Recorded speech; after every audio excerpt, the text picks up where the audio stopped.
The lights are off and away they go. Extremely loose. He's managed to hold on. He missed the complete that. He's crazy. As I said, Freitas is on the grass on the infield before. He slides through. He tags Richard Eck.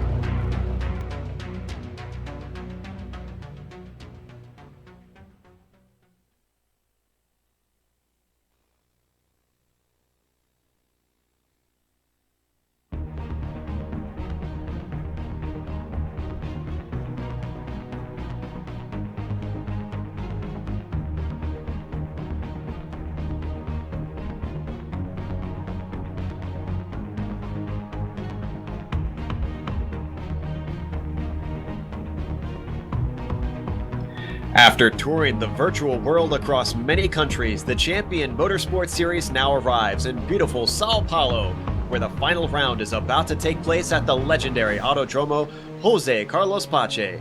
Better known to race fans as Interlagos, this track has settled bitter rivalries and world championships alike over the years. Today it will settle another as we get ready to watch Round 7 of the Champion Motorsports Sprint Series live on the Global Sim Racing channel. I am Joe Peak. With me in the booth tonight are Samuel Ryman and Kevin Brown. Our cameras have been provided by Dougie Beard and are directed by Giancarlo Lenzi. Kevin, Brazil has become almost synonymous with motor racing, and this track is certainly one of the crown jewels in their illustrious history. Yeah, absolutely right, Joe. This track broke ground in 1940 and has seen some of the greats race here. Wayne Rainey, Miguel Duhamel, Kevin Schwantz, Eddie Lawson, Max Biaggi all raced here, and so did a bunch of guys in four wheels. It's a 2.6 mile track, 15 turns. It is hot out today. It is sunny. It's going to be slick. These guys are going to be sliding their cars all over, yet they're going to have to keep those tires under them because it's a 60-minute race today, so they're going to need to save those tires, Joe. Absolutely, and we've seen in the past that a hot day around and humid day can sometimes wreak havoc on some of the cars, including the roofs, where we have seen some of their engines fail in the past. Well, as we watch qualifying go through, let's hop on board and see what it's like around here, around a lap around Interlagos.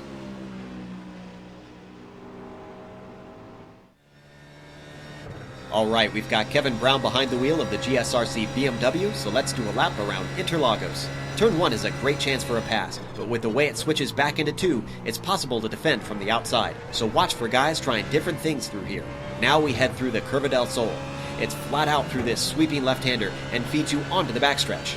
At the end of this is 4, which is another good place to try and outbrake your opponent, and since it's a bit more straightforward, it's probably a better spot to get it done. The track really drops away here, so the car tends to want to push wide. Just watch out for that wheel spin like Kevin gets as you feed on the power. Now we head into the more technical portion of the circuit. 6 and 7 are going to be a double apexer with a big rise at the end.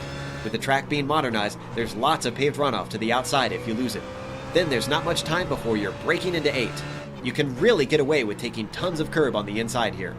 Right away, you've got a slow left-hander. There's lots of crazy camber going on here too, so keep it nice and tucked on the inside. Now we've got a curved straight that feeds us into the duckspill. Once again, lots of curve on the inside that you can take, so now's your chance to be greedy with it. One more time, compromise the exit and give yourself the best entry possible into 11. It's flat out if you hit it right, and you'll want to use every inch of the circuit. Now it's heavy braking for 12, possibly the most important corner of the lap. Get a bad exit, and you'll lose precious seconds all the way to the line. In these cars, you won't lift until you get back to turn 1, so from here it's simply a matter of putting as little steering angle in as possible. As has become custom, you'll want to chop off the pit entry to really shorten the run. But that's a lap around Interlagos.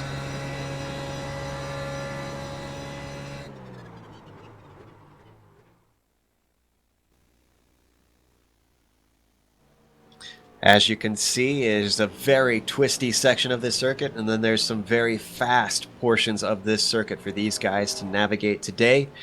We still have a few more minutes left in qualifying, so real quick, let's jump over to the championship. Sam, looks like one of the categories has been wrapped up, but there's still one up for grabs. Yeah, on the Pro side, we have two championships, the Pro and the Pro-Am division. On the Pro side, Alvin Neves has won the championship handily. He is about 39 points in front of Kevin Binkley there in second, and the win only pays 25 points. So Alvin has very easily wrapped this up. Meanwhile, though, a great battle going on for third in the points, led by Marcel Mauls. There are, let's see, 21 points covering him, and 6th place in the points at Miguel Alcudo.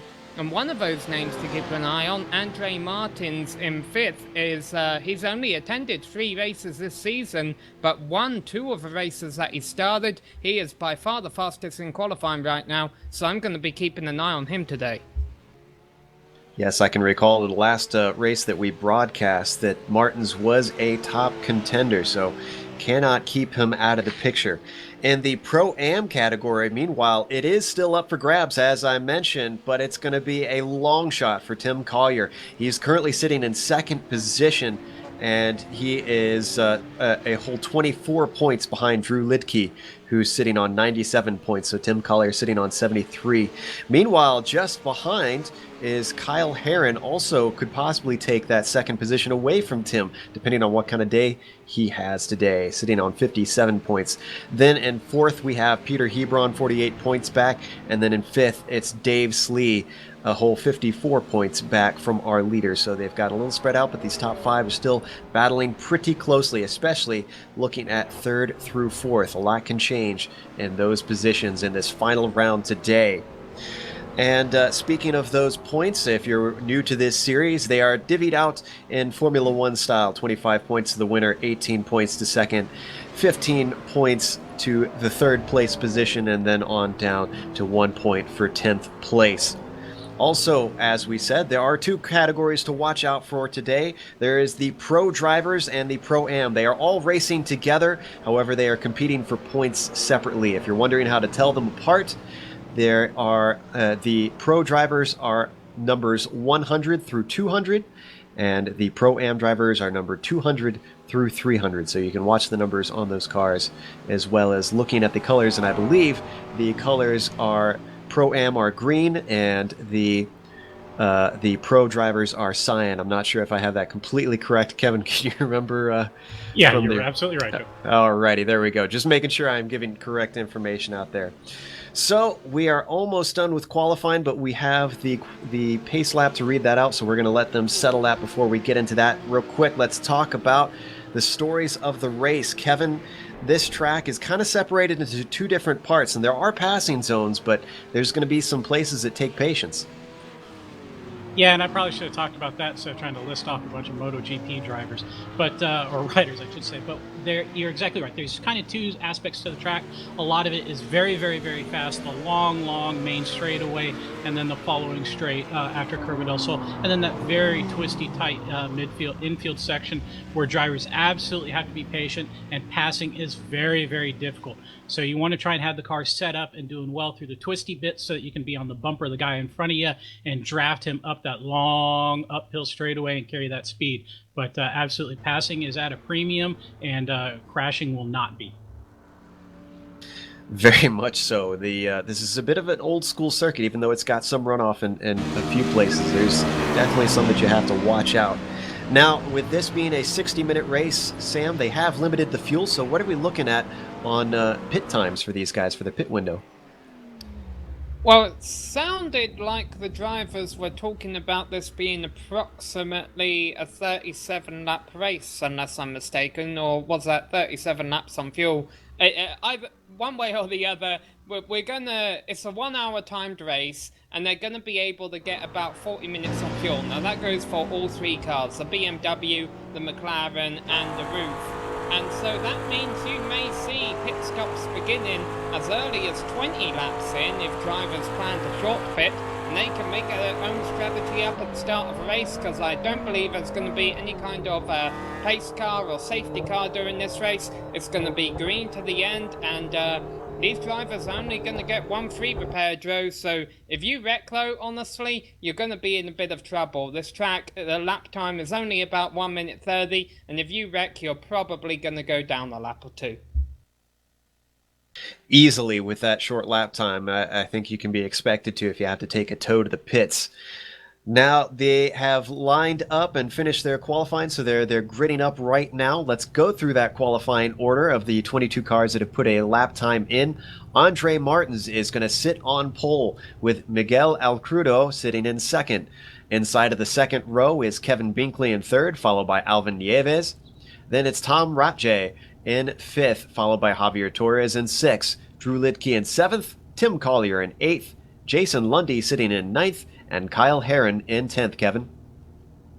In 11th is Burt Behrens, 12th Rick Smith, who is new to iRacing, 13th Simon Goodwin, 14th Kevin Hennings, 15th will be Christian Hugveld, and 16th will be David Slee, Samuel.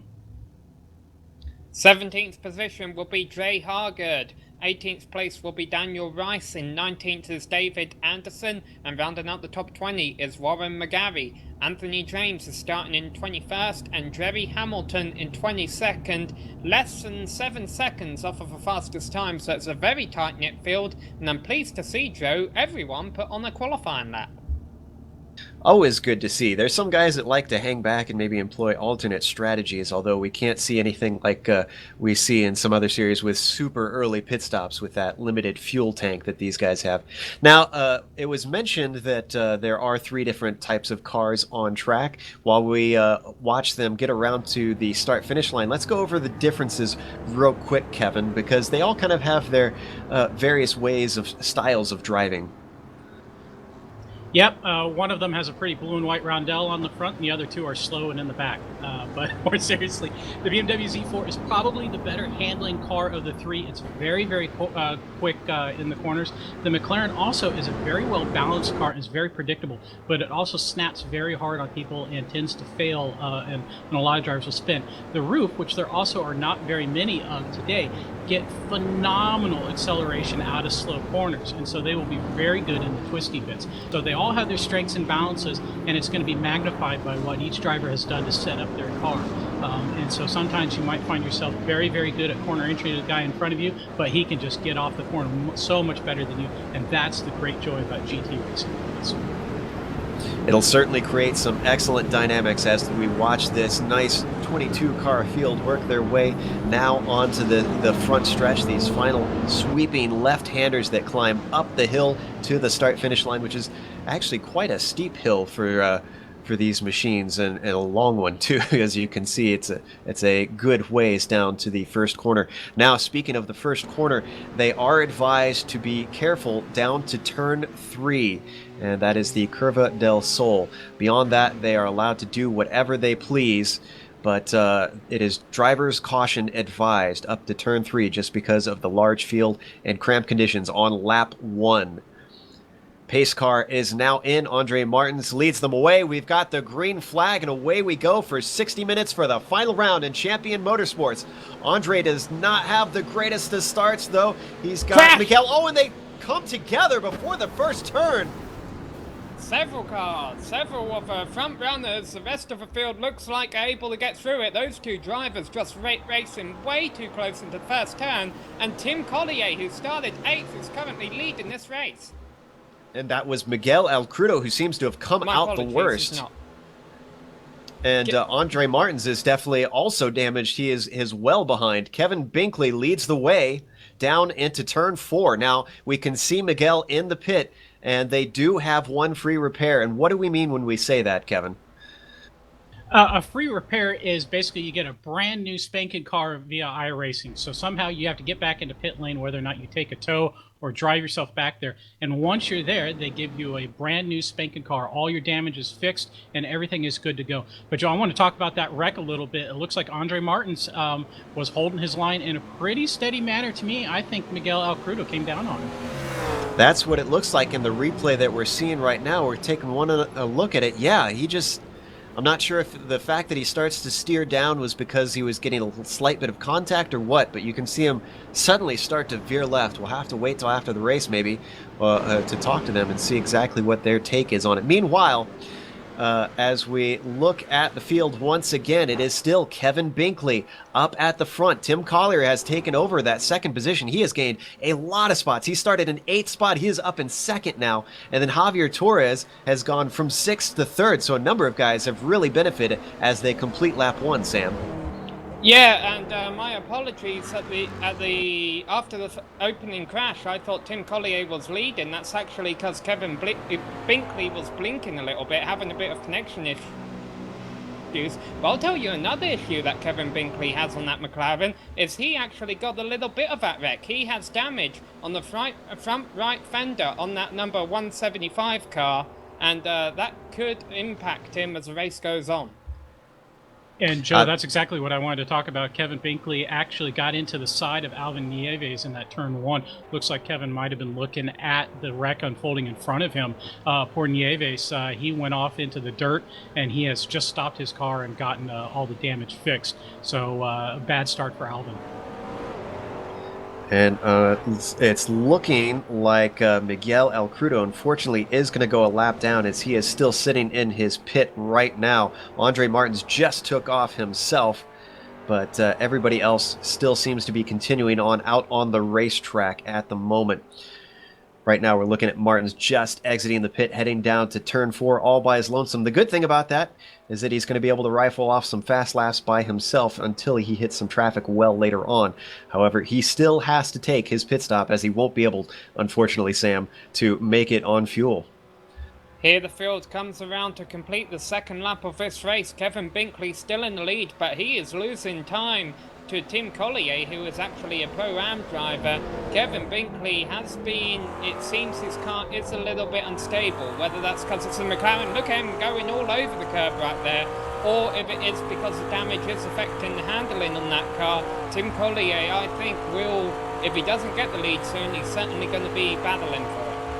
Well, Tim is going to want that win because that 25 points is all he needs to try, well, not all he needs, it is what he needs to try and overthrow Drew Lidke in the points for Pro-Am. Now, Drew can't have a good race. He's sitting in 6th. He can't score any points if he hopes to win. Interesting fact about that, too, is that there has not been a Pro-Am winner so far this season in the Sprint Series. So if Tim can pull that off, that will be a first in the last round. And just look at him close. Actually, we're looking at Drew Lidke right now, and that white McLaren coming through the more technical portion. I'm not sure if we can hop up to Tim Collier. He is really starting to close in. In fact, both he and Javier Torres seem to have really gained that ground at this point.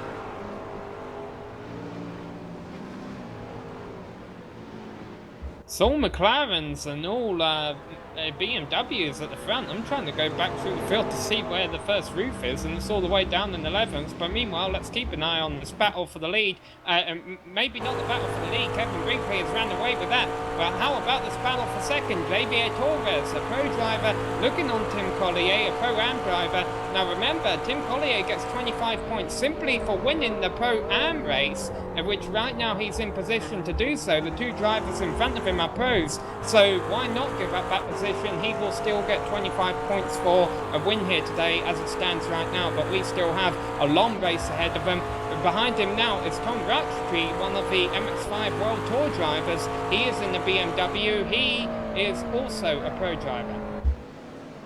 Tom takes a little bit of a look down into turn 4, but nothing doing there. And boy, Javier made very quick work of Tim Collier just taking over that second position. We'll have to see if Javier has the pace to try and run down Kevin now that those guys have given a little bit of gap with them battling in those early corners. Right now he's just stretched it out ever so slightly. But the order at the moment is still Kevin Binkley in the lead, Javier Torres in second, Tim Collier now into third, Tom Rache in fourth, and then Jason Lundy sitting in a nice comfortable 5th position there as well, not too far back himself. Man, and a mistake from Javier Torres. He was beginning to close on Kevin Binkley, but then made a mistake, and that kind of caused a bit of congestion behind him. Here they come out onto the front stretch. He gets a good run there. Tim Collier does not, and that means Tom Rutschke is going to have a better run here. I don't know what the difference is in straight line speed, but right now it's looking like advantage BMW. Tom Rutschke is on the inside, and he'll definitely have a desired line for this first corner. He's got just a bit of a nose in as they head towards turn 1. He's going to try and outbrake him. Car is just inside, and it looks like Collier's going to give up the position. It's early on in a 60-minute race. He is not fighting too hard for that. And Kevin, I noticed that it seemed like the planted BMW really paid dividends in that slower corner heading onto that long straight. It could be. I've got to admit, I wasn't exactly looking at what you were at since I was having a little bit of technical issues. But Jason Lundy in that Puffin Racing Z4 is looking very strong behind Rathje. So, yeah, I don't know. I'm still trying to get a feel for how these cars are actually doing right now. The McLaren is confounding me a little bit. It seems to be a little too well balanced. I expected it to be showing a little more slipping right now, to be honest. Yeah, it's a bit notorious for being finicky on those curbs, but these curbs on this track are very flat, so maybe it's benefiting from that fact that it can get away with going a little bit wider than some of the other cars can on other tracks. But meanwhile, as we watch Lundy and the orange and blue BMW trying to hunt down the black and white McLaren of Tim Collier, he just holds on to the back of that car as they head into this penultimate corner. Very slow one leading onto a very fast straight. Let's see if he can get himself a nice launch. Just closes up under braking. And who is this on the outside? That's Torres. What happened to him? We didn't quite see on camera.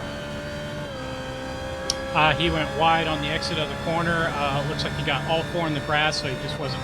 he got loose, excuse me. But, yeah, he very nearly spun it. Tom Rathje goes from 4th to 2nd in 1 lap. Very nice job for him, although he benefited from others' misfortune slightly. But that old racing adage, to finish first you must finish. He's doing a good job of that right now. In fact, he's got a trail of cars behind him, including Collier, Lundy, and Torres, and just pulling up behind them is Lidke, the competitor for Collier. So Collier's definitely going to want to keep him behind as the race progresses. We have just about hit 10 minutes into this race, so we've got a little bit ways to go before we're going to start seeing any sort of pit stops going on. But let's see if we can find something a little farther back in the field. I'm looking at 11th place, David Slee and Daniel Rice in 10th. These guys are having a nice battle heading down into turn 5 here. Excuse me, turn 6. Yeah, they are. This is the part of the track where you're going to want to stay single file. David Slee in the BMW, Daniel Rice also in the BMW. These are 2 Pro-Am drivers. Really, they're going to have to wait until they get out onto the fast portion of the circuit to see if they can begin to make any moves on one another, as really is single file through this twisty part right now. And that's Rice in the number 270 machine, the orange and blue BMW. But we've switched to Kevin Hennings, and this is a battle for 14th and 13th, actually. Hennings in the Hooters machine, following the BMW of David Anderson as they head onto the front stretch. Now we're going to see that grunt of that roof machine start to really come into effect. Nice, slippery, very aerodynamic machine. Oh, go ahead. Javier Torres made a very aggressive pass for 4th going into the first corner, overshot it, got loose in the S's, and has gone on to the AstroTurf to get back on the circuit. He has fallen out of that battle for 2nd. He is down to about 6th now. We're looking at the replay to see if we can get a view on what exactly happened. Dove on inside, and just, let's see, what exactly happened there. He had a bit of an over-under situation there, it looked like possibly with Tim Collier, and it was in Curva del Sol that it all started to come loose. That's an interesting place to lose it. I'm sure he's thanking his lucky stars for that runoff area, though. Yeah, another driver just had issues in the S's was Warren McGarry. Basically got sideways exit in turn 1 and almost put it in the wall. So these drivers, I'm sure tyres aren't beginning to go off yet, but drivers are beginning to make a few mistakes. Yeah, it seems like they... and Warren McGarry... I'm sorry, that was the replay there of him slipping off into turn 1. Now, that is a relatively tricky turn, Kevin, I have to admit, especially the turn-in with how it dives down. Joe, yeah, it really, really is. These guys... and that's a feature of basically every corner on this track, where it's a decreasing radius corner and it comes down, and you really have to worry about oversteer getting on that, and I think these guys are struggling with that. Very obviously. Sitting in 5th right now, we're looking at Drew Lidke, and he is trying to be hunted down by actually Javier Torres after that off that he had earlier. But just ahead of him, you can see Jason Lundy in the blue and orange BMW. following or just leading those two McLarens, now heading into turn 4. Not close enough to do anything at the moment. The interesting thing in all this is that Binkley is still leading, and quite well. And remember, Binkley's qualified in 3rd, so he's got the pace, obviously, but he's not dropping these guys, Sam. So he's only got just over a 1 second lead at the moment. Yeah, that's been closing a little bit. Tom Rochtree was faster than Binkley last lap around. Let's not forget that Binkley does have the damage on the front of his McLaren. And obviously the car hasn't got any easier to drive, but he's learned how to drive it better. He's learned what that car's doing in each corner with that damage, and he's learned how to respond to it. And that is what is making him a little bit faster. But I've got to be honest, I don't think Tom Rochtree is done with him here. I have a feeling that these two will meet eventually, and we'll see what the interval is over the line this time. I would also like to direct our attention back to 15th place, Alvin Neves, who, if you remember, started 4th and was involved in that heavy accident going into the first corner on the opening lap. He is currently 30 seconds back of the leader. I'm pretty sure he won't win this race, but it's just impressive to see him already back up there in the lead pack, mixing, well, not the lead pack, but the pack, mixing it up with a few drivers. It'll be interesting seeing how far up the field he can go during this race. He's currently in 15th, and right now, actually, excuse me, it looks like 14th. He's trying to run down David Anderson, and there you can see him now heading onto the front stretch. He's got a nice run. He might actually have this position down into turn 1. Is he going to pop out on the inside? There he goes. Should be able to cleanly outbrake him, and he does with gusto. Down into turn 1, going to be clear through by the S's, Sam. Yeah, meanwhile, a report, it looks like Jerry Hamilton, maybe our first DNF, he put it in the wall a little bit ago and has been in the pits for an excessively long time. But let's direct our attention back up front. Tom Rochtree has caught Kevin Binkley, actually almost got into the back of him in the S's there, but now the McLaren beginning to pull away. Look at that, the BMW is so much better under braking, or maybe Tom's just driving it in a bit deeper, because then the McLaren begins to pull away a bit on exit. So Tom might want to back up this final turn a little bit so that he can get a better run onto the home stretch and maybe attempt to pass it on Kevin Binkley. I have a feeling he's too far back this lap though. Yeah, looks like he wasn't quite good enough on that exit, but he's going to hold him in check. I'll tell you who's probably licking their chops is Tim Collier sitting behind this. If I were him, I'd just kind of maybe hold back just a little bit, see if Tom catches him, and if they start battling, he could have a great opportunity to move from 3rd to 1st. He could, and these cars are definitely sliding around. Remember, there's a lot of elevation change at the circuit, and with the cambers set up all differently in these cars, some of them will handle differently on different hills and other cars will. They're currently working their 10th lap around this circuit, and the top 3 have broken away from the rest of the field right now. Tom Rochtree close to Kevin, but I mean, unless he attempts an ambitious overtaking on the brakes, it's been a while since I've seen a race with Rochtree in it. I don't know if he's a driver who would do that, but this is certainly an opportunity he could do it if he could turn it in real tight. But no, he's gonna use his head right now. He's not gonna attempt anything stupid. He knows he's in a good position. There's a pit stop to come later in the race, and he's only 1 position away from the lead. Tom Rochtree certainly knows he still has this race in the books if he wants it. And keep in mind that Tom is actually a professional driving instructor, so this is a guy that knows his way around a car and knows it around safely. And he's certainly displaying it with his driving style in today's race, keeping Kevin Binkley heavily under pressure. Now it seems like, it's like you were saying, it seems like the BMW might be better under braking because he's so much closer in those technical portions, but once they get to this long stretch, he just starts to lose ground hand over fist. Yeah, and the problem is there's some racetracks in the world where you can make overtakements on the brakes, but this isn't one of them. There's really only 2 great overtaking opportunities, and that's turn 1 and turn 4. And really, those 2 turns aren't that slow. So it's not really about how fast you can go through the corners that makes a difference. It's how fast you can go down the straights. and honestly there's not a whole lot in it. So Rutschke just really needs to get better at making good exits. And as you say, he's a professional driver.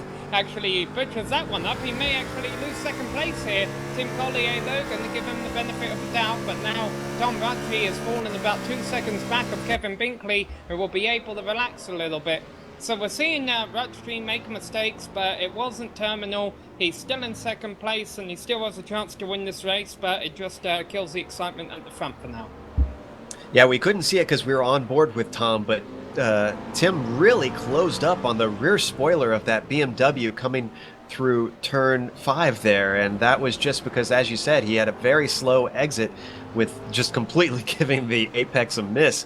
And that was actually very good timing for Tom, because Tim really had no answer, no way to get around him through that left-hander. Now they're coming back onto the stretch, and you can see the gap now between Rache and Kevin Binkley with that mistake. That just goes to show how much perfection, Sam, these guys need to perform today.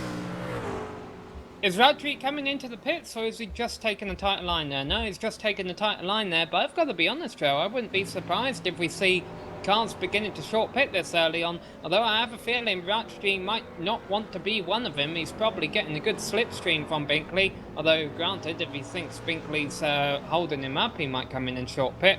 Also, it'll be interesting seeing if any of these drivers take tyres. I'm not exactly sure what tyre wear is like in these cars over a 1 hour race. You know, I'm not entirely sure either. See if Kevin's been having a few technical issues. We'll see when he comes back if maybe he has an idea about how the tires perform. But right now, this is definitely what Kevin Binkley needs to try and stretch away, because Tom has not been closing in very quickly. Let's hop away from these guys, though, and have maybe our director move over to Javier Torres, who's currently just slightly ahead of Drew Lidke. Now, if I remember right, Torres was behind last time we looked, so it looks like he has moved up a position into 5th. But Lidke's not letting him get away. No, he's not. So Kevin, you have some insight on how the tyres are handling on these cars? Yeah, just simply this. I wouldn't change tires for all the life in the world. These are really long duration tires. They'll last for a long time, and there's no way you're really going to use them up for 60 minutes unless you're driving like a complete Sputnik out there. So I imagine these guys won't get tires. So sounds like maybe quicker pit stops for just fuel may be the answer of the day. We saw David Slee talking about something on the radio. I'm going back to see if I can figure out. Looks like he had a bit of contact with Christian Hugveld into the Bito de Paco. And that is the Bill of the Duck, the hairpin in the infield. Not sure if we can go and get a replay about 30 seconds back. Yeah, it doesn't look like there's too much in it. David's just kind of a little more speed going into the corner than Christian was, and they hit bumpers. It sounded a lot worse than I think it was. I don't see a lot of damage on either one, to be honest. Yeah, it looks like no harm, no foul there. Go ahead, Sam. Meanwhile, someone who has had a bad race is Miguel Alcudo, who was sitting 6th in the points. It looks like he is out of a race right now. He was 6th in pro points, and really, he was only about 12 points or so back of being 4th in the points, so he probably would have wanted a good race today, but not to be. It looks like he has retired from the race. Speaking of cars coming from behind, let's go to Alvin Nieves, just give you a little bit of an update. He's sitting in 12th. He's got a little ways to go. It's going to be harder running for Alvin, who started in, let's see where he qualified. I believe it was 4th. So going from 4th and trying to claw his way back to that, he's still got, as he gets higher and higher, a lot more difficult cars to try and pass, and still 40 minutes left in this race. Speaking of which, Sam, at 40 minutes, our pit window is now open. Yeah, and the thing that interests me about Big slide. Sorry, Sam, a big slide from Christian Hugveld. He is struggling all over the track right now, and he nearly spun off the track about 3 times there. Let's see if we can get ourselves a replay of that. It looks like that was heading into turn 11, I believe it was. No, much earlier than that. Sorry, I don't have my track map in front of me right now, but about halfway through. Alrighty, we're looking at the replay and seeing if we could spot it. Maybe, hopefully it's far enough back here. And it looks like maybe it was slightly farther back than what we saw. But actually, we should go back live, because right now Hoogveld is in a great battle going on with David Slee and Daniel Rice. All three cars very close together. They are, and right behind them is Alvin Nieves, who I was about to mention is actually the fastest car on the track right now. Look at that attempted pass by David Slee as he overshot the corner. He has, and Christian Hoogveld is going to go over and under. That's going to give Daniel Rice an opportunity to pass here. You take an opportunity if you're ambitious, but Rice finds himself on the wrong side of the circuit, and David Slee will be able to hold on to that position for now. I can't tell if that was a defensive maneuver at the start that just turned into an unintentional overtake, or if he really was looking to try and outbrake him into there. Whatever the case, at least he's held on to the position.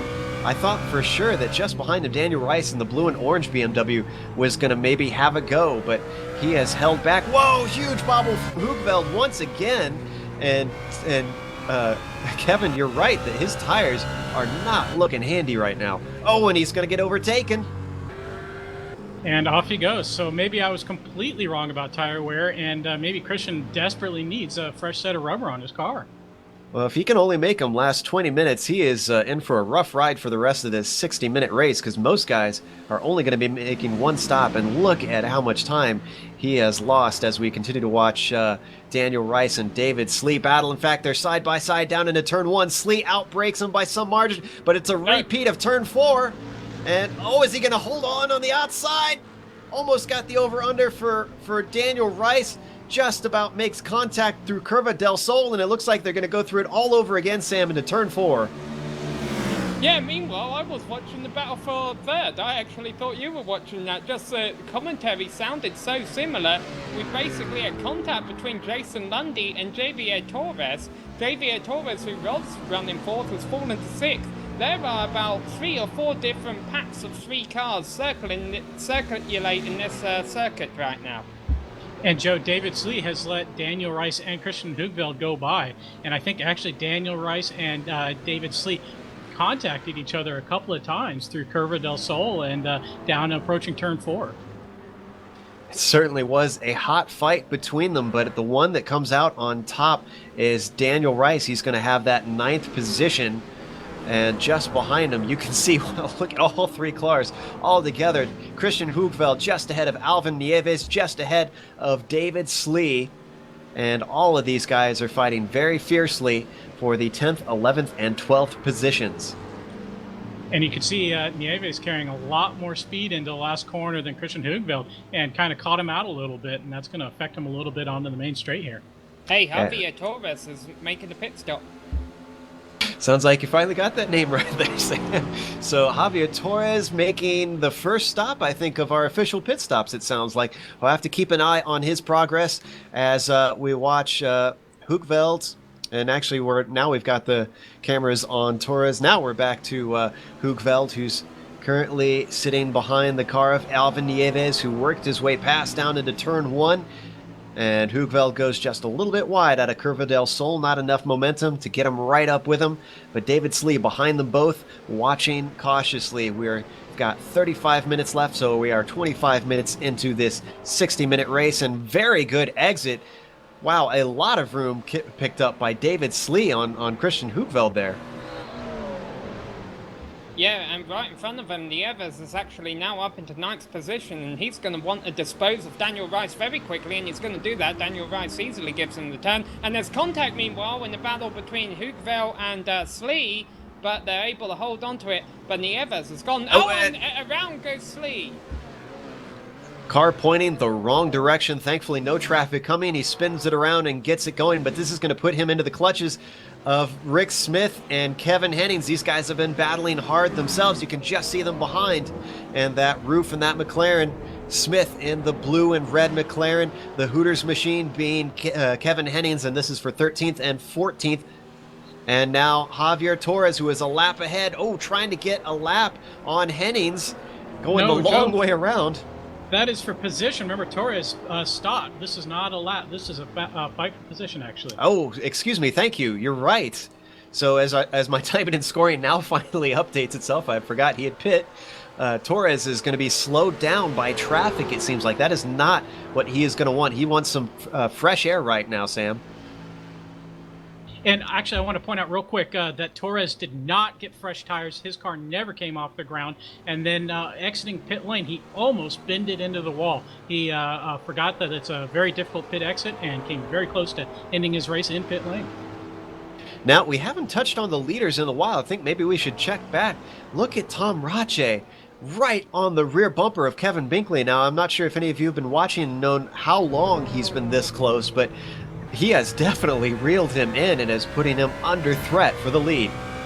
He is, and last lap, Ratcliffe was actually right on the back of Binkley heading into turn 1. And I have a feeling he could have made a move if he wanted to, but he must have let off the gas pedal and didn't make it. So I'm wondering if he's just content right now there, sitting in second position. But as I say, these drivers are actually going slower than Alvin Nieves, who I'm pretty sure won't catch him by the end of the race. Kevin Binkley getting loose there in the first turn. Look at that, he got a much worse line there, and I'm pretty sure Tom Ratchy, if he really wanted to, could make a move, or could at least attempt to make a move. I just have a feeling Ratchy is happy holding on to second right now. Maybe he's trying to save fuel a little bit so he doesn't have to take as much when he comes in for his stop, although he almost took a look for the lead there, but not happening, and they both ran wide. But Collier, I guess, is content to just run in third. He's not going by Ratchy, or is he? He looks on the outside, but Ratchy closes the door. Collier backs off a little sooner, gives him a bit of room, and they're still single file, Kevin. Yeah, Samuel, remember that Collier's running in that Pro-Am class, so he's already gotten the maximum number of points he can score, even though he's sitting in third place. So I bet that he's feeling a little gentleman driver-like and doesn't want to get mixed up for this battle in the Pro class. More than that, a little bit of a stat about Tom Rachi. He has not gotten a top 5, let alone a top 3 in the sprint series so far. He only has one top 10 finish. So if he can even manage a win, that is going to be a huge boon for him and a nice feather in his cap.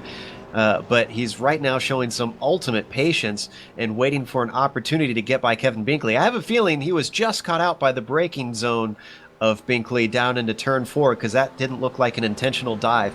Meanwhile, in the time that he's tried to make up that loss of a gap, he's already closed back in by the time they get back to turn 1. So he clearly has the pace, Sam. I think he's just biding his time. He has a much better line there in the first couple of corners, I think, than Binkley does, although granted Binkley actually appears to pull away a little bit there, and I've just got word Anthony James has retired from the race. Not sure what happened there, but the number 216 car is out, and I think that's our second official retirement, Kevin.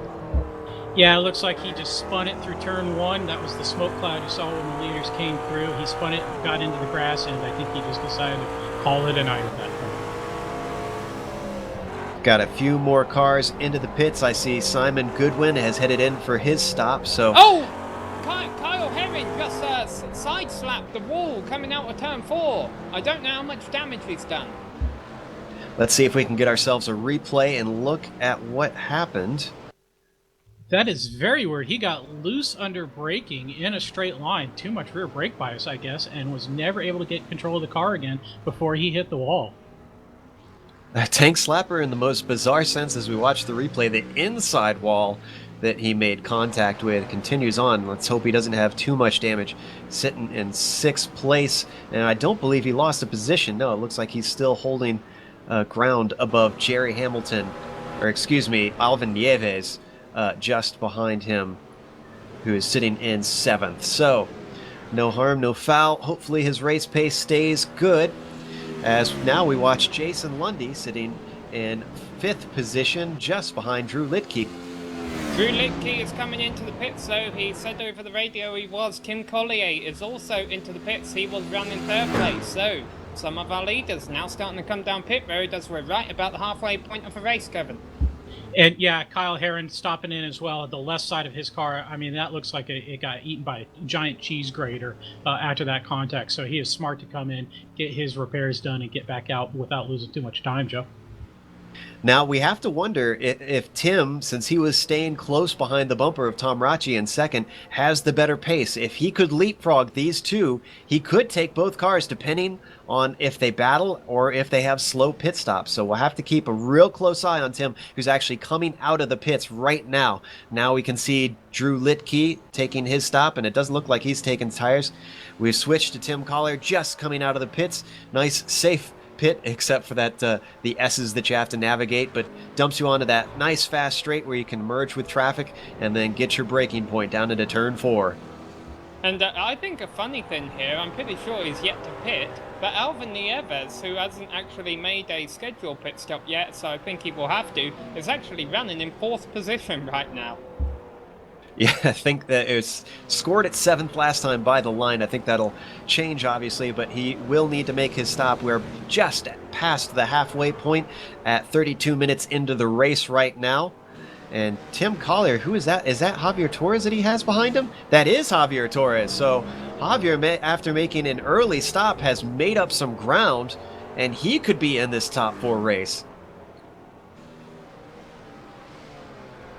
He very well could be. It's going to be interesting seeing how it all shakes up. Meanwhile, in front of him is Christian Hugeveld, who almost spins on that final turn. I mentioned, Kevin, when you said that you didn't think the drivers would require tyres for this race, that you mentioned as long as they're kind to their tyres. I wonder if Christian's just one of those drivers who's a little bit aggressive on his tyres as he comes into the pits now. We'll see if he changes any of them. You could absolutely be right, Samuel, although I'd kind of think, if you know that you're an aggressive driver, especially getting on the power, turn up that traction control a little bit, to kind of take out the sting of getting into the rears too much. And Hugeveld missed his stop, his box. He had actually backed up. So his race has not gone the way he would like it to go right now. Keep in mind, even though he scored 7th last time by, there's some cars that had pitted and he had gained positions there.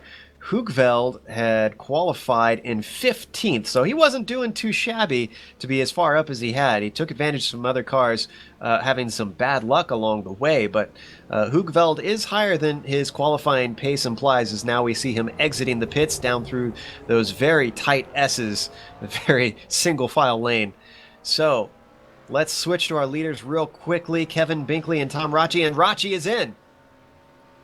Binkley's going to have to respond, I think, within a lap or two. Absolutely. He does not want to be caught out in case Tom is able to put some fast laps in. Now, they're not taking tires, though, so they're not really getting any sort of advantage from fresh tires that we are seeing. Meanwhile, Tim Collier and Javier Torres are still circulating. In fact, they're coming up on the front stretch right now. So depending on how fast this is, we'll now get an idea of whether or not Collier can make a jump in these pit stops. We'll also get an idea of what pit time is like between the BMWs and the McLarens. Looks like there's not a whole lot in it right now. Rachi is exiting, while Tim Collier and Javier Torres are only entering turn 1, and Javier actually almost goes off.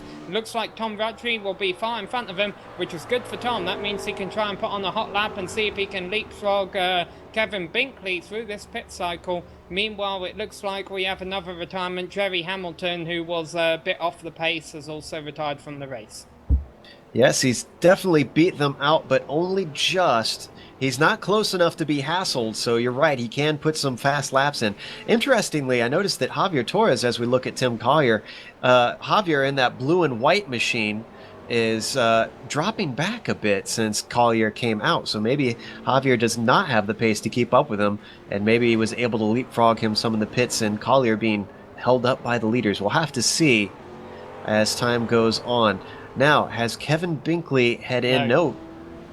And, I almost wondered, Joe, if that's because he's gotten so used to driving that car with the damage on it, he's almost too scared to come in the pits, get the free repair, and then have to remember how to drive a car without damage on it. Yeah, he's certainly doing a pretty good job of holding on, especially after that early contact.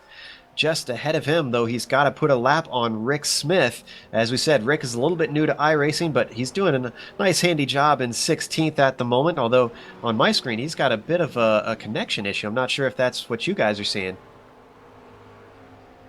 And it looks like he's actually disconnected. Oh, no, he's back. He's back. That's not going to be good for Kevin Binkley, Kevin. No, and it's so frustrating to come up on a blinked car, especially when you're the leader and he's a lap car and you have no idea what he's going to do. And then all of a sudden he just disappears on you. But Joe, one guy I want to talk a little bit about is Andre Martins, our pole sitter who was involved in that turn 1 wreck. He's sitting in 14th right now. He's been really just kind of hauling bootay on this track. He's got the fastest race lap so far by almost a half a second, and he's been kind of mercilessly passing people whenever he catches up to them. Andre is on fire out there. Yes, him and Alvin Nieves, remember, they had that bad start, and Alvin is currently sitting in 3rd, but he hasn't made his stop yet, so he is one that we'll have to keep an eye on, see where he's going to slot down. Now, Sam, you were talking about the pit times a little bit earlier. What exactly is the bogey time do you think we're looking at, or what is the stationary time? I haven't been keeping track of that, honestly, but Oh, and we got a spin coming out of the final corner. That's Tom Rotchby, and that's really not going to help him in the battle for the win.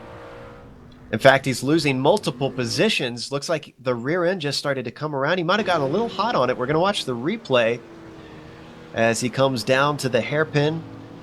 Then we'll come up to turn 11. Fast left-hander. And then we'll get to turn 12, which is the trouble zone that he had. And it looks like... yeah, looks like he just got on the power too soon there, unfortunately, Kevin. Our director says too much curb. But I got to admit, I was watching Andre Martins, who just mercilessly disposed of Kevin Hennings in front of him and picked up another spot. It's been kind of a joy for me to watch him work that McLaren on this track. Next up in line for him is Christian Hugveld, and considering Christian's problem with traction, I doubt he'll have much problem putting him under. I'm sorry, Kevin Binkley almost got run into by the lap car of Rick Smith in the final turn. That could have been huge. But he didn't. Doesn't matter. So back to you, Joe.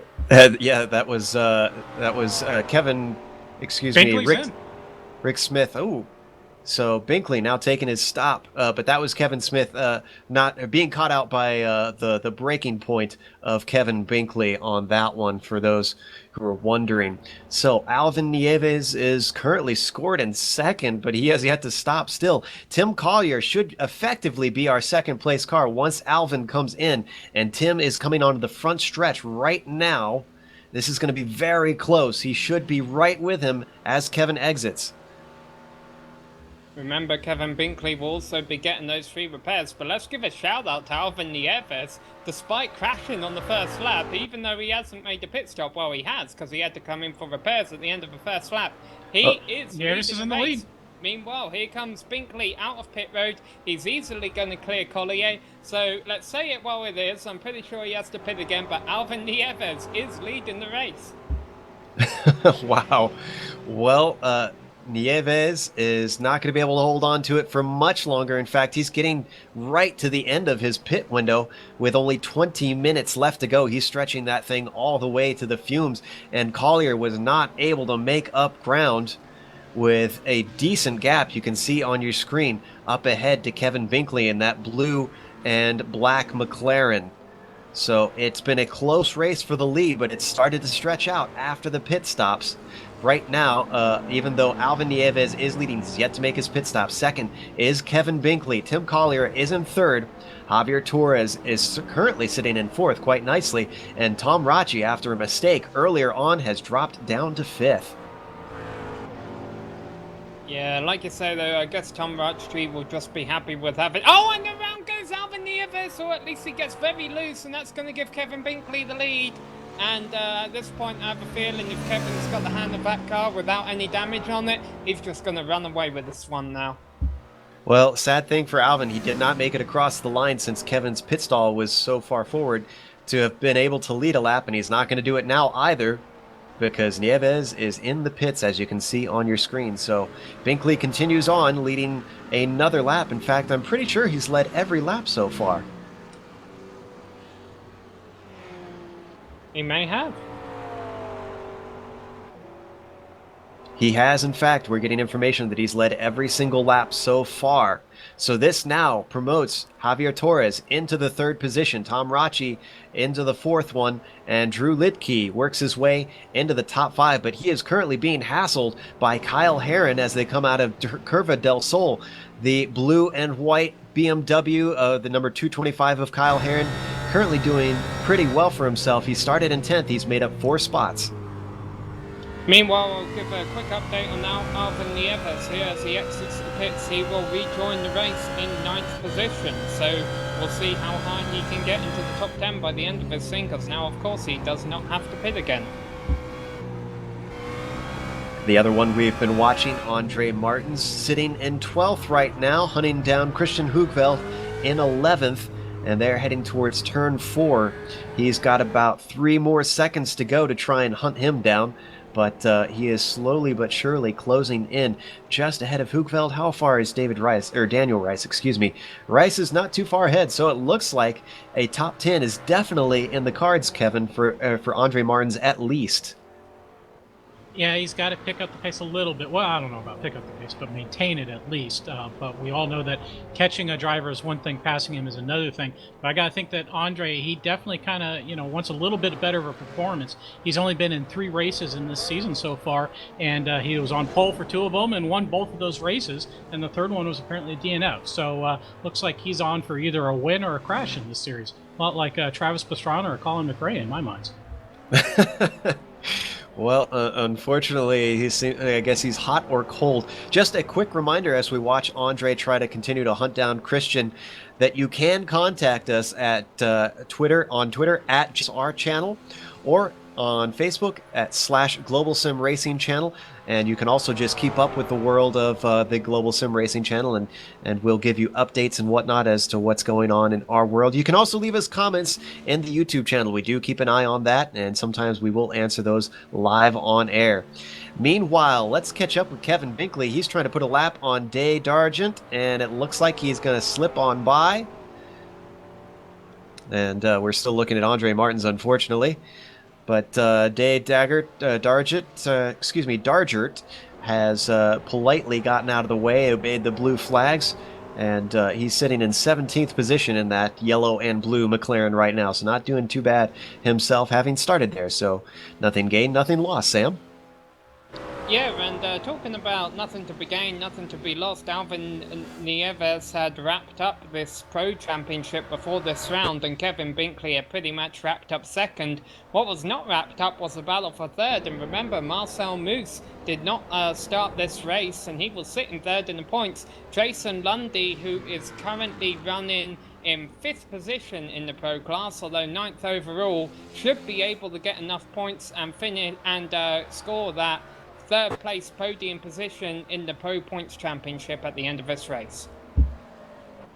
And it sounds like we had a bit of a battle between Martins and Christian Hoogveld, but that's all done and dusted. Same thing with Alvin Nieves, who overtook Simon Goodwin, and that was for 6th position. So in the space of a couple of laps, we've seen Alvin go from 9th to 6th. He is making forward progress and then some. In fact, Nieves qualified 4th, so he is just about back to where he started.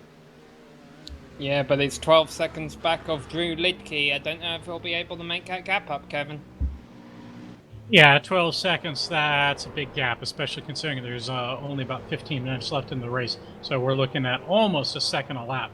Maybe he can do it, maybe he can't, but that's a tough order to ask. Sounds like Nieves is running a 34.1 last lap, and Litke is a 35.8, so he's definitely got some pace on him, that's for sure.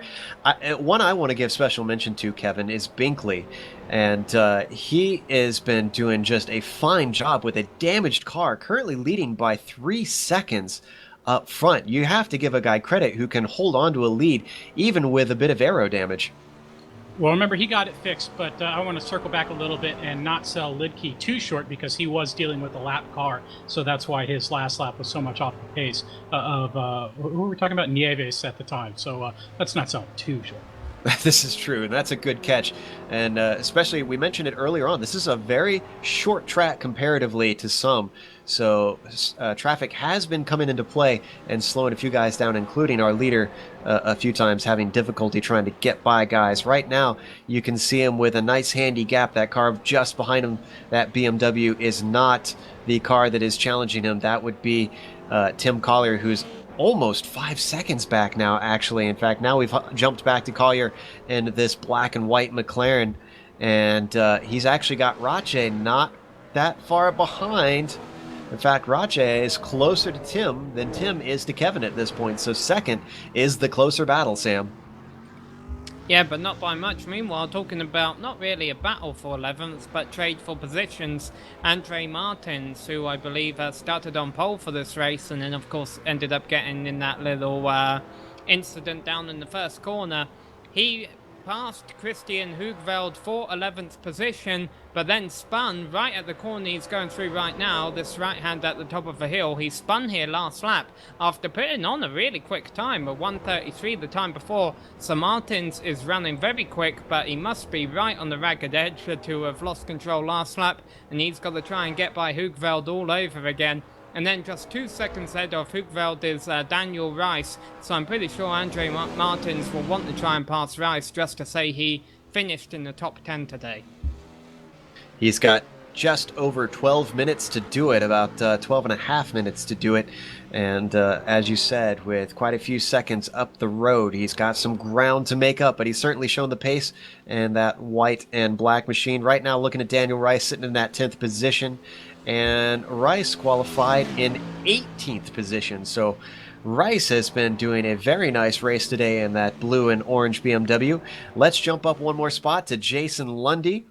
We did for a moment at least. And Lundy actually is not too far back from Kyle Herron, but actually it looks like he's lost that position recently. So I'm not sure what happened with Lundy, but something must have happened for Herron to be able to gain a spot recently. And it looks like Sam and I both caught this about the same time, but David Slee crashed out of turn one, got loose on the exit, spun it on the inside wall, wrecked the car. He's used up his fast repair. He's out of the race. And it looks like Kevin and I caught this at about the same time, but David Slee spun in turn one and is out of a race. And I think you're not hearing an echo. I think Sam is just being funny today in the booth. But right now, let's go through our top order real quick. Andre Martins is leading. Miguel Alcrudo, oh, excuse me, that is the qualifying order. Excuse me. Kevin Binkley is leading this race. I'm here today, thank you. Tim Collier is in second. Tom Rache is in third. Javier Torres is currently sitting in fourth, and Drew Lidke rounds out the top five at the moment, just behind him. In fact, quite a ways behind him, actually. Alvin Nieves has recovered into the sixth position, and he's running out of time to make any more spots forward, but he's had one incredible recovery drive so far with maybe only a few half spins here or there. So, as we watch Lundy, currently still sitting in that ninth spot, he is right behind Herron. In fact, they've got a nice little battle, Sam, going on between themselves and Simon Goodwin sitting in seventh. Yes, they do, as they come down into turn four, which is an overtaking opportunity, but they're a little bit too spaced out for that right now. Remember, Jason Lundy is going to want to try and finish at the least to try and get third place in the points. Simon Goodwin and Carl Herring, I confess I'm not sure what their championship battles are looking like, but right now it's all a battle on track for, actually this would be third place in the Pro-Am class right now. So this is a battle for the final podium spot in the class. Simon Goodwin currently has it in the number 228 car. In 2 to 5 is Kyle Herring, 2 minutes till I get off work in other words. And then Jason Lundy back there in third, fifth overall. The third in the group, the fifth overall in the class, ninth overall in the race. He is in that blue and orange number 104 car, and right now they're coming up to the front stretch where overtaking is a possibility. Yeah, let's see if he gets himself a good exit, because we're riding on board with him right now. He gets a decent one. He's going to get a whiff of that draft of Kyle Herring just ahead of him. You can see him in the blue BMW. Let's see if he's going to close ground. Doesn't look like he is, unfortunately. Just starting to slip away, and he's going to run out of road before they get to turn one. Meanwhile, going on behind this, Andre Martins has taken 10th place, but yeah, it looks like all single file through smoothly this time, although Goodwin gets a bit of wheel spin, loses all that ground he had, and now Kyle Herring may try and take advantage into turn 4, although granted, he's got a bit of damage on the nose of that BMW now. And we've switched over to Andre, but that deal is done. Let's switch back to Kyle Herring. Oh, and he does make contact and holds on to it. Wow. Good stuff oh no! Simon almost spun and almost took out Jason Lundy, but Jason just saw the 2 cars in front of him basically take themselves out, and he moves up from 5th to 3rd in that Pro-Am battle. Oh, sorry, no, Jason's a pro driver. Yeah, we're going to watch the replay, I think, in a second here. Yeah, there we go. I was going to give credit to Kyle Herring for capturing that almost spin. And then I have to say the kudos need to go to Jason Lundy for just taking advantage of that situation. We're on Lundy right now, heading down to turn 4 in the replay. And you can see, I wonder if Herring was just unsighted because of that half move that Lundy made. And wow, that was close, just threading the needle from Jason Lundy. That was a great view from on board, Sam, but an interesting unfolding of events between those 3. And let's resume to battles we got going on now, because there's a very close one for 15th place. There's contact actually between Jay Dalgert and David Anderson, but they're able to hold on to it. They're right 1 lap down. Actually, they're right behind a battle for 2nd between Tim Collier and Tom Bradshaw, but that's not on right now, so let's watch this. Jay Dalgert was able to get the position from David Anderson, but I'm sure Anderson was not a fan of how it happened. So Dargert up to 15th now, and actually I would like to hop over to the battle between Tom and Tim because Collier is being hounded. In fact, look at this. Rache looks around the outside. Now he ducks to the inside into the hairpin. Is he going to make the move? He outbrakes him. Is there going to be an over-under from Tim? No, he goes a little bit too wide, and 2nd place goes to Tom Rache. So, with that battle resolved, let's drop back a little bit further. The Javier Torres, who is right in front of Drew Lidke in the battle for 4th. 7 minutes to go, and it's all starting to kick off. Javier with Lidke right behind him, both McLarens. Javier in the blue and white one, and Lidke in the red and white one, as we watch from the rear spoiler of Javier Torres now down the front stretch. Is he going to have a draft? Lidke looks like he's going to be able to close in a bit. Heading past that pit entry, down towards the start-finish line, up the hill towards turn 1. He starts to reel him in. The draft just closing that gap, but it looks like he's not going to be close enough. He's going to take a look off into the inside. Does he actually have it? Wow, that was from a long way back, and Lidke somehow pulls that off. I think Torres, Sam, maybe made way for him there. Maybe, but meanwhile, let's give a shout out to Andre Martins, who has gone from 12th to 10th within a couple of laps of one another. But yeah, these battles, though, even though they may have switched position, they're not over. Even if you're the slower guy this late on in the race, you still got to try and give it all you got. And if Lidke makes a mistake, Torres will be right back on him. Same story up in front with Collier and Rutschke, although I admit Collier has ran away a little bit.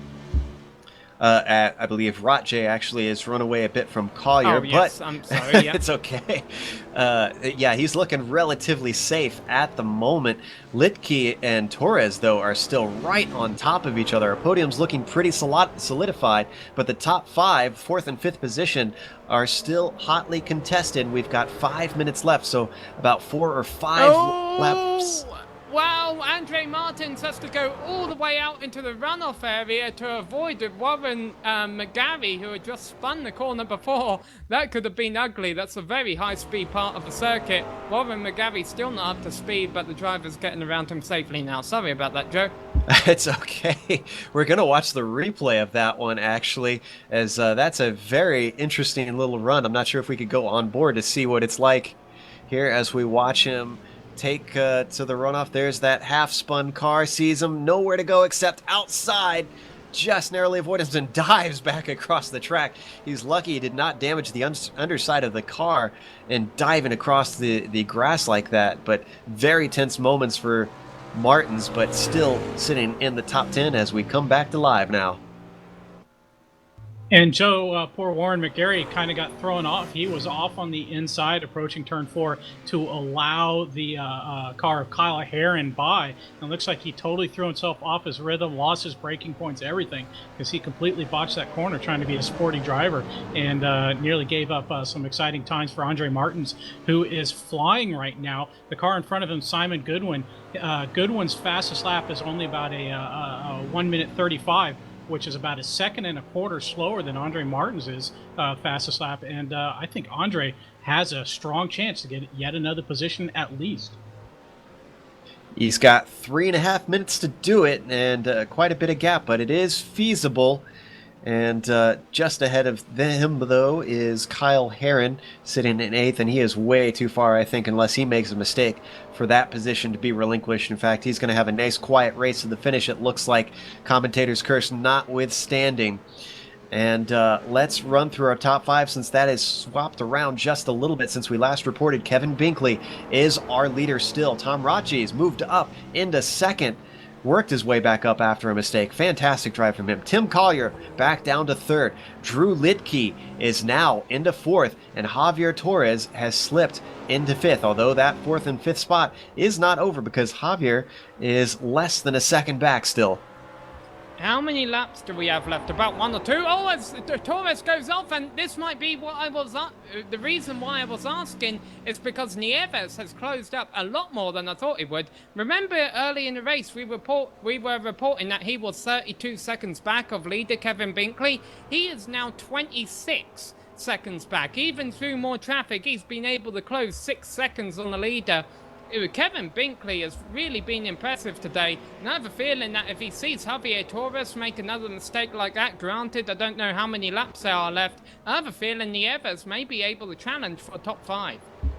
I think you might be right. We've got, I believe, about 2 laps to go actually right now on the timing and scoring that I'm seeing, but Nieves has really just run a phenomenal race. We have to give him credit. Remember, he had a couple half spins along the way, so despite mistakes, and Binkley's been running pretty flawlessly, Alvin Nieves has still gained ground. That gives you an idea of just how incredible his pace is. And meanwhile, up at the front as... Whoa! Torres has just spun. We just got a flash of him on the screen there. Let's watch the replay, see what happened. Looks like it happened coming into the final corner. We're watching him through the hairpin right now as he was trying to chase down Lidke. That means he will, in fact, relinquish that position. Oh, and that was coming into the last corner, not out of it. Somehow got loose, and thankfully just had nothing to run into in all of that. Just slid it off into the dirt and got it going once again. But Nieves now into the top 5. Incredible move. It is, and we'll keep an eye on Andre Martins as well and see if he can pick off Simon Goodwin. That lap he just ran, I'm not getting updated times, I think he was only a second fast anyhow. Where's Kevin Binkley? He's coming through the hairpin right now, so he's only got a few turns left, but I don't know if this is a final lap yet. I have a feeling you might be getting a white flag this time around. It looks like he will be. We've got about 40 seconds on the clock. I'm pretty sure, yeah, he's definitely going to reach the line by that point. So white flag should be out this time by for Kevin Binkley. He's got just under a 7-second lead over Tom Rocci, and that's been pretty consistent recently. I think he might be taking it easy from here on and just bringing that machine home as we watch him come to the line now. Joe, can I actually make another small point here? Alvin Nieves, when he got 5th place when Javier Torres spun, that was actually 3rd place in the pro class. He just got himself a podium finish. Wow. Great stuff from Alvin Nieves, the number 155 machine. You can see that black and blue BMW heading down the front straight now and taking that white flag, heading for his final lap. So most of the field now heading in fact, we have most of the field still on the lead lap in this 60-minute race. So impressive job. Very close pace for what is a very short track for these guys. I'm amazed that so many are still on the lead lap, Sam. Yeah, 13 in total, and Kevin Binkley is going to win this race unless anything disastrous happens in his final few turns, and it may, so we'll keep an eye on him. But really, Alvin Nieves, I think, has been my drive of the day. It's such a shame we had that big pile up in the first corner, Kevin. Yeah, it absolutely is, because Andre Martin's had a real shot at winning this. He's backed it off a little bit. It looks like once he got his 10th place position, he decided that was as much as he wanted to push. His last couple laps have been a lot slower. But yeah, that turn one collision at this track, that's really, really frustrating to see.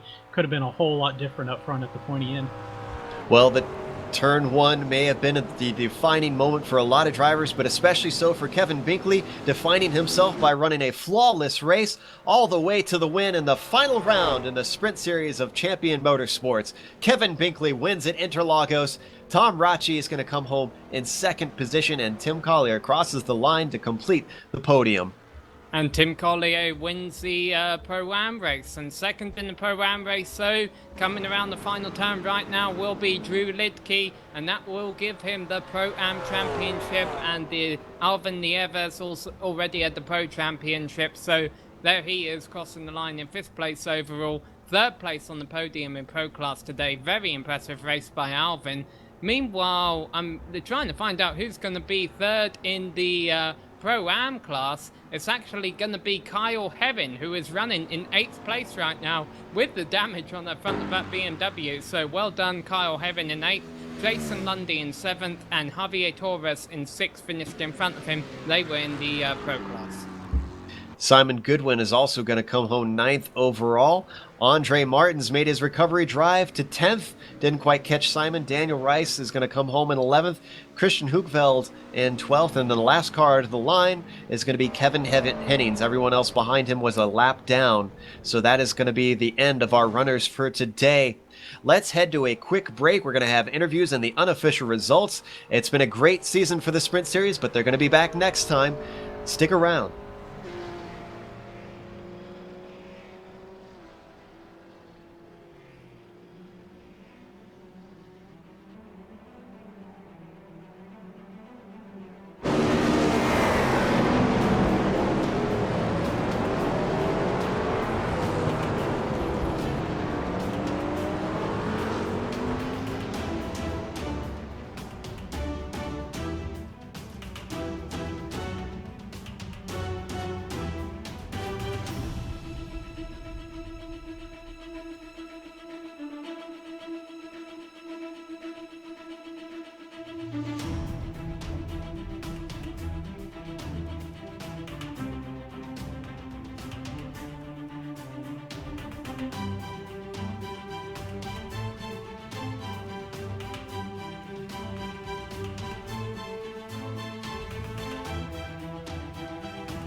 Welcome back to Sao Paulo, where we just witnessed round 7, the final round in the Champion Motorsports Sprint Series, and Kevin Binkley came out on top overall.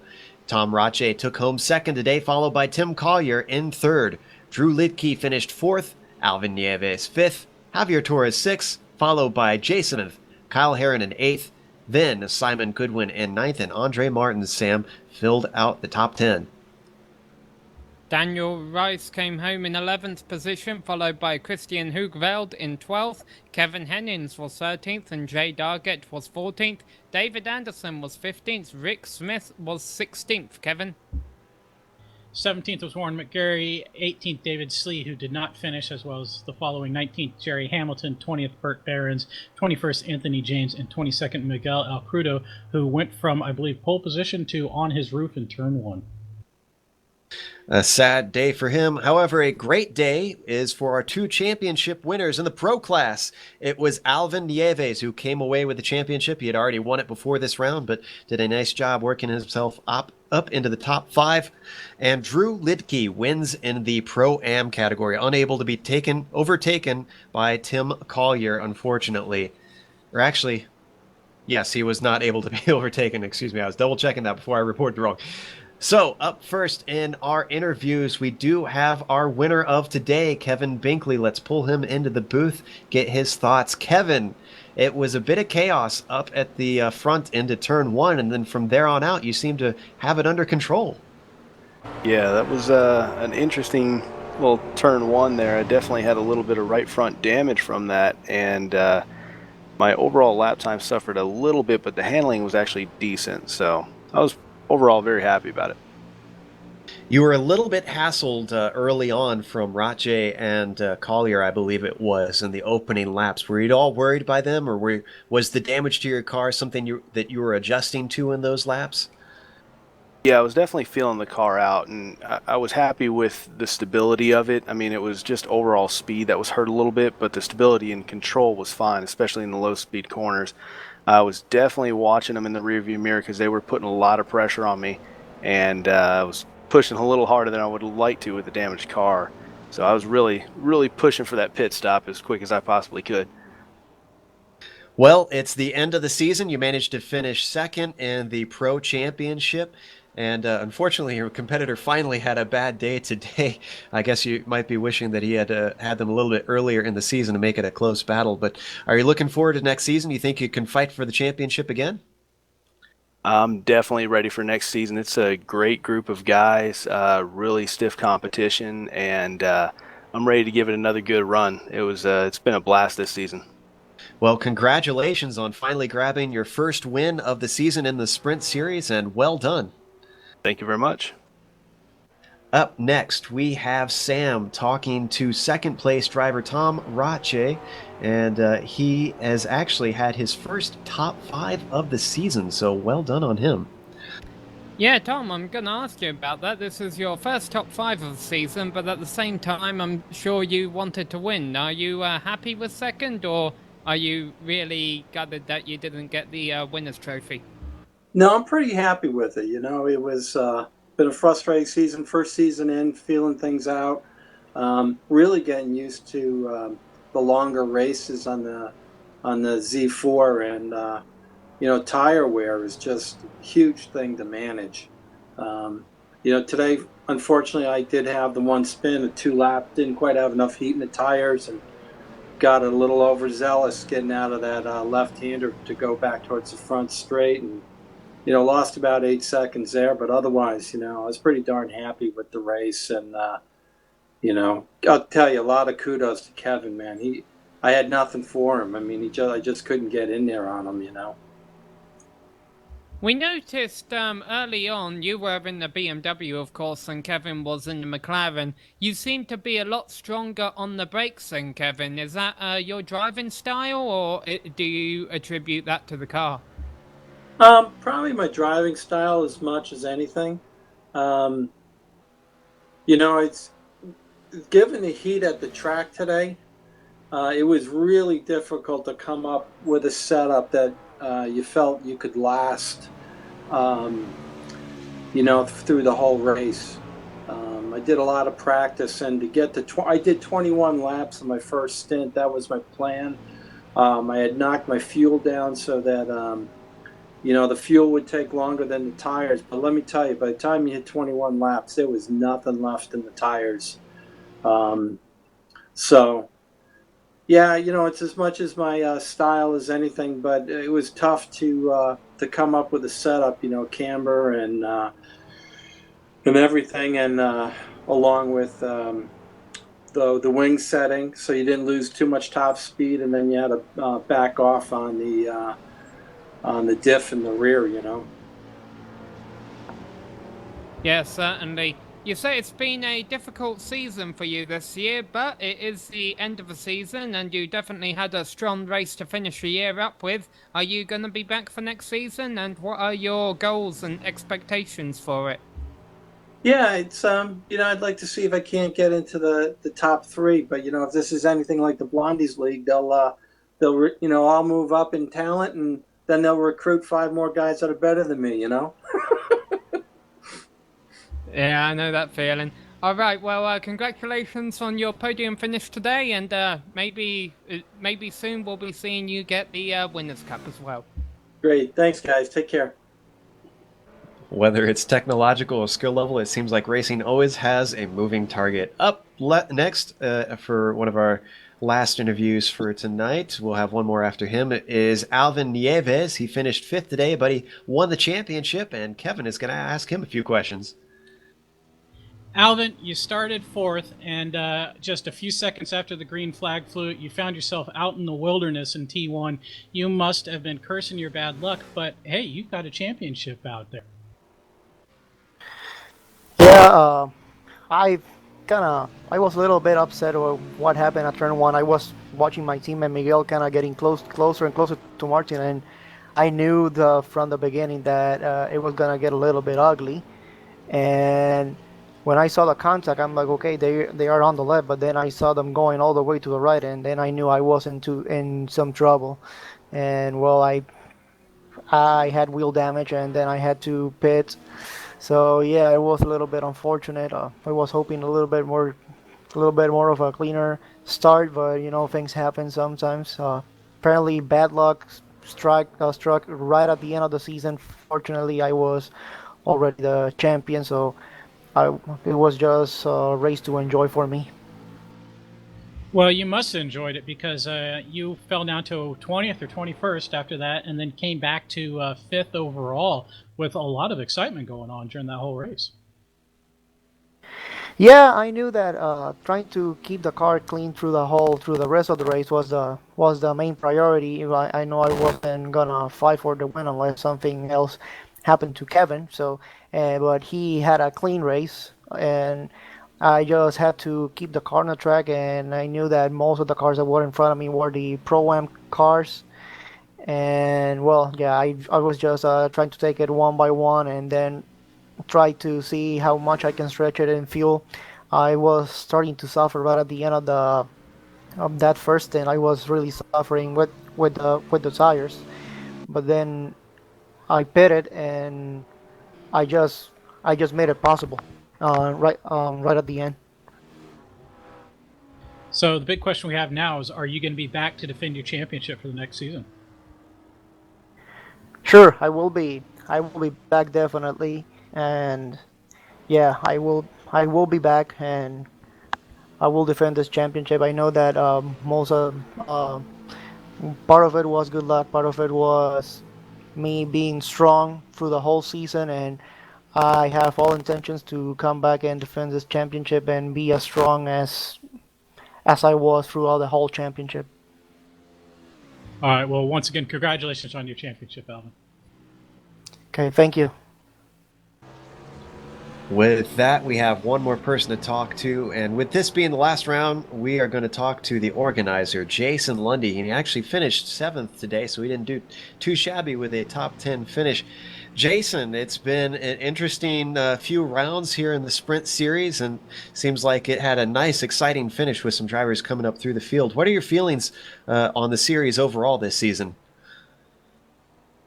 Hi, Joe. Yeah, it was a pretty good season overall for me, from a personal standpoint, but also as the organizer. Just seeing we had pretty big fields throughout the whole season. The rounds you guys covered had lots of exciting racing action, which I'm sure makes you guys happy and anyone watching it happy. So I'm looking forward to next season already. It's going to be pretty exciting. We've got a new schedule of tracks, so we're not going to visit any more a second time around. So it looks to be an exciting season coming up.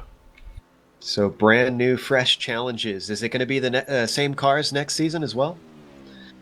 Same cars, and if iRacing releases the Ford GT3 in time, which I'm not sure they will, but if they do, we'll have 4 cars. Sounds excellent. Thank you for coming and talking to us, and thank you for putting on an excellent league for us. Thanks, Joe. Thanks for covering it, you guys. You guys do a great job. Well, as we said, we thank Jason for all his hard work, but we also thank iRacing.com, XSplit, Twitch TV, Audio Technica, Behringer, and AverMedia. They are the software and hardware that we use to make these broadcasts possible. Thanks to the team today, Kevin, Giancarlo, and Sam. If you'd like to find out more about GSRC, you can find it at www.globalsimracingchannel.com, along with archived races and race highlights. We're also on Twitter at GSR Channel and Facebook at /Global Sim Racing Channel. Thanks goes out to Dougie Beard, who creates all of the camera sets for the Global Sim Racing Channel. And a special thank you to Eric Ekholm, whose music is not only found here on GSRC, but in TV commercials, movie trailers, iTunes, and even Spotify. If you like our music, tell Eric where you heard it on Twitter at Eric Ekholm. Additional thanks goes out to Casey Lalonde, who provides us with music for our broadcast as well. You can find more of his music at caseylalonde.bandcamp.com, and in fact, tomorrow you can find brand new music. Floating Rooms, his latest album, releases tomorrow, and it's actually Casey's birthday, so a happy early birthday to you, Casey. Next race in this series is going to be at Oulton Park. That'll be Wednesday, January 21st, 9:50 Eastern. So you got a couple months to relax and then get ready for the next season in the Champion Motorsports Sprint Series. But until next time, race clean, race hard, and I'll see you on the track.